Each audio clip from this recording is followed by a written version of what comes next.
జీవితంలో ఒక్కసారైనా చేయాల్సిన యాత్ర చార్ధామ్. లతగారి ఆధ్వర్యంలో సంప్రదించండి. పెళ్ళంటే నూరేళ్ల పంట అని మన సమాజం చెబుతోంది. అదే బంధం పెటాకులై విడాకుల దాకా వస్తే అదొక పెద్ద విషాదంగా, ఓ ఫెయిల్యూర్గా చూస్తారు. అయ్యో పాపం అని జాలి పడతారు, లేదా పరువు పోయిందని గుసగుసలాడుకుంటారు.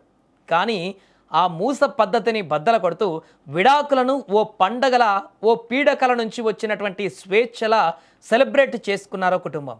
ఉత్తరప్రదేశ్లోని మీరట్లో జరిగిన ఈ సంఘటన ఇప్పుడు నెట్టింట వైరల్గా మారింది. ఆ తల్లిదండ్రులు చేసిన పనికి నెటిజన్లు సెల్యూట్ చేస్తున్నారు. అసలు అక్కడ ఏం జరిగింది? విడాకులు వస్తే ఎందుకు సంబరాలు చేసుకుంటారు? ఈ వీడియోలో పూర్తిగా తెలుసుకుందాం.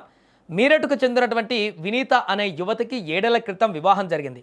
ప్రతి తండ్రిలాగే ఆ తల్లిదండ్రులు కూడా ఎన్నో ఆశలతో, కోటి కలలతో కూతురిని అత్తగారింటికి సాగనంపారు. కానీ ఆ 7 ఏళ్ల వైవాహిక జీవితం వినీత పాలిట నరకంగా మారింది. బంధం అంటే ఇద్దరి మధ్య ఉండవలసిన ప్రేమ, గౌరవం అవి లేనప్పుడు ఆ ఇల్లు ఓ జైలు లాంటిది. రోజు ఆ నరకంలో కుమిలిపోయే బదులు ధైర్యంగా ఆ బంధం నుంచి బయటకు రావాలని నిర్ణయించుకుంది వినీత. ఆ నిర్ణయానికి ఆమె తల్లిదండ్రులు కొండంత అండగా నిలబడ్డారు. న్యాయ పోరాటం చేసి 7 ఏళ్ల నరకానికి ముగింపు పలుకుతూ విడాకులు తీసుకున్నారు. అయితే అసలు ట్విస్ట్ ఇక్కడే ఉంది. కోర్టు నుంచి విడాకుల కాగితం చేతికి రాగానే వినీత తల్లిదండ్రులు ఏడవలేదు. పరువు పోయిందని తలుపులు మూసుకోలేదు. డప్పులు తెప్పించారు. ఊరంతా మోత మోగిపోయేలా డ్యాన్సులు చేస్తూ తమ కూతురిని సగర్వంగా పుట్టింటికి స్వాగతించారు. ముఖ్యంగా వారు వేసుకున్న టీషర్ట్లు అందరి మనసుల్ని హత్తుకున్నాయి. ఆ టీషర్ట్ల మీద ఏమని ఉందో తెలుసా? I love my daughter, my heart and soul. నా కూతురు అంటే నాకు ప్రాణం, నా ఆత్మ అని ఆ తండ్రి కాలర్ ఎగరేసి మరీ ప్రపంచానికి చాటి చెప్పాడు. ఈ ఘటన మన సమాజానికి, ముఖ్యంగా ప్రతి తల్లిదండ్రులకు ఒక చెంపపెట్టు లాంటి మెసేజ్ ఇస్తుంది. కూతురు అంటే ఒక భారం కాదు.